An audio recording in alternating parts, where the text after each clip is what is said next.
কংগ্রেসের পক্ষ থেকে দাবি করা হয়েছে যে প্রত্যেকটি শব্দ এই ইশতেহারে যা যা শব্দ প্রয়োগ করা হয়েছে তা বাস্তবসম্মত ও সত্যি।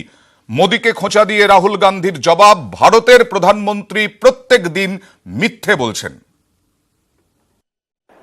I said this is not to be a manifesto made in closed rooms. I understand that the Congress party has a lot of expertise, but this manifesto should reflect the wishes of the people of India. That was the first point. And the second point I said was whatever is going to be in this manifesto has to be truthful. I do not want a single thing in this manifesto that is a lie, because we have been hearing large numbers of lies spoken every day by our Prime Minister. গত কয়েকদিন ধরে বারবার গরিবি হটাও এই slogan দিয়ে এসেছেন রাহুল গান্ধী। এই ইশতেহারেও গরিবি উপর ওয়ার, গরিবি পার ওয়ার ৭২,০০০। ক্ষমতা এলে দেশের সব থেকে গরিব ২০% পরিবারের ব্যাংক অ্যাকাউন্টে বছরে ৭২,০০০ টাকা অর্থাৎ মাসে ৬,০০০ টাকা সুনিশ্চিত আয়। ইশতেহার প্রকাশের ন্যায় প্রকল্প নিয়ে সওয়াল রাহুল গান্ধীর।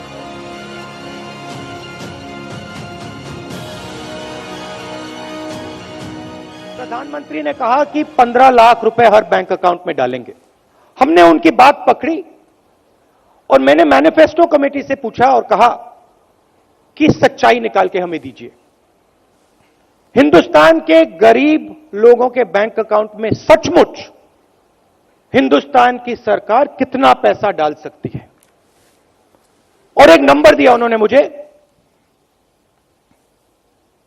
72,000 रुपए हर साल। गरीबी पर वार 72,000। हिंदुस्तान के 20% सबसे गरीब परिवारों को हर महीने उनके बैंक अकाउंट में कांग्रेस पार्टी की सरकार डायरेक्ट पैसा डालेगी। इससे दो काम होंगे। पहला काम, गरीबों के जेब में पैसा जाएगा। दूसरा काम, जो नरेंद्र मोदी जी ने नोटबंदी करके, जीएसटी करके हिंदुस्तान की अर्थव्यवस्था की धज्जियां उड़ा दी हैं, जैम कर दी पूरी अर्थव्यवस्था को, वो अर्थव्यवस्था एक बार फिर जंप स्टार्ट होकर चालू हो जाएगी। গরিবি পার ওয়ার ৭২,০০০ এই স্লোগানের সঙ্গে সঙ্গে দেশে যা কখনো হয়নি তারও প্রতিশ্রুতি দিলেন। কৃষি বাজেট আলাদা করে কৃষি বাজেটের আশ্বাস দিলেন রাহুল গান্ধী এবং বলে দিলেন কোনো কৃষক ঋণ শোধ করতে না পারলে সেটা ফৌজদারি অপরাধ হয়, কিন্তু সেটা ফৌজদারি অপরাধ হিসেবে ধরা হবে না कांग्रेस ক্ষমতায় এলে, দাবি রাহুলের। तो किसानों के लिए हमने दो चीजें, बड़ी चीजें सोची हैं। एक कि एक सेपरेट किसान बजट होना चाहिए, जैसे रेलवे बजट होता था, किसानों का एक सेपरेट बजट होना चाहिए। हिंदुस्तान के किसान को मालूम होना चाहिए कि उसको कितना पैसा दिया जा रहा है, उसकी एमएसपी कितनी बढ़ाई जाएगी, सब उसके सामने होना चाहिए।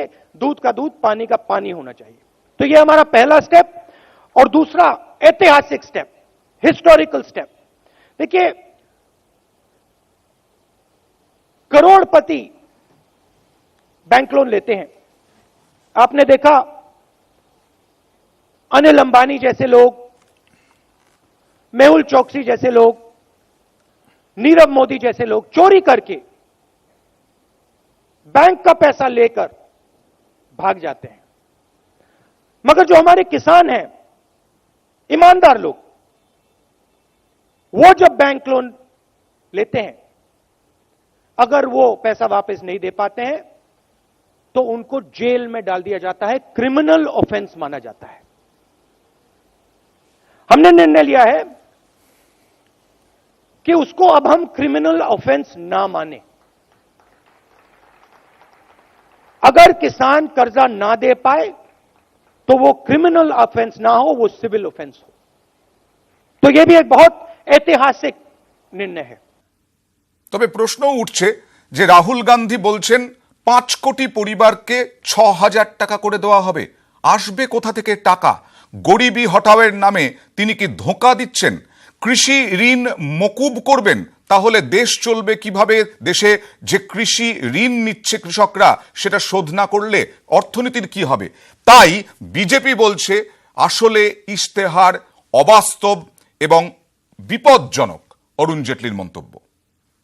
मैनिफेस्टो में ये कहा गया कि जब वो वायदा करते हैं उसको निभाते हैं, लेकिन जानकारियों के अभाव में जो वायदे किए जाते हैं और ऐसे वायदे जो किए जाते हैं जिनको कभी लागू नहीं किया जा सकता, जो अपने आप में खतरनाक है, तब तो जनता उनको ये अवसर नहीं देगी।